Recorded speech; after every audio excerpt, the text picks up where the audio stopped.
हमारे गांव में एक लड़का तर्क शास्त्र पढ़ के आया, रुमान भैया 5 साल पढ़ा वो,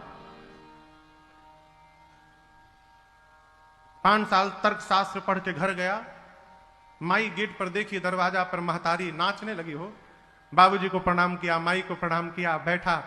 बाबूजी पूछे बेटा कुशल? सब आनंद बाबूजी, फर्स्ट डिवीजन से पास हुआ हो तर्क शास्त्र में।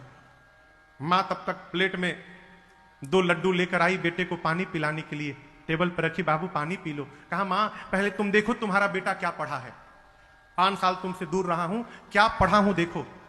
मां बोली हमको देखकर क्या होगा, तुम पढ़ लिए बहुत बड़ी बात। नहीं नहीं देखो। अच्छा मां बोली दिखाओ। बेटे ने पूछा मां से बताओ कितने लड्डू हैं। मां बोली 2 लड्डू हैं। क्यों? बेटा बोला मैं तर्क से सिद्ध कर दूंगा 3 लड्डू हैं। मां बोली ये कौन सी पढ़ाई कर लिया तू, 2 लड्डू को 3 बता रहा है, कैसे कहेगा? बोला देखो ये क्या है, 1, हाँ 1, ये क्या है? मां बोली 2, 1 और 2, 2 हुआ। बच्चा बोला 1 2 3 होता है। मां बोली बेटा 1 और 2, 1 2 3 तो होता है, लेकिन लड्डू तो 2 ही है। अब माई बोले 2 ही लड्डू है, लड़का बोले 3 लड्डू है। यही चला 10 मिनट। मां मानने को तैयार नहीं, 2 ही लड्डू 3 लड्डू है, दिख रहा है 2। लड़का सोचा कि पहले बार में हार जाऊंगा तो क्या पढ़ा हूं, सब फेल हो जाऊंगा यहां पर। लड़का कह रहा है 3 लड्डू है।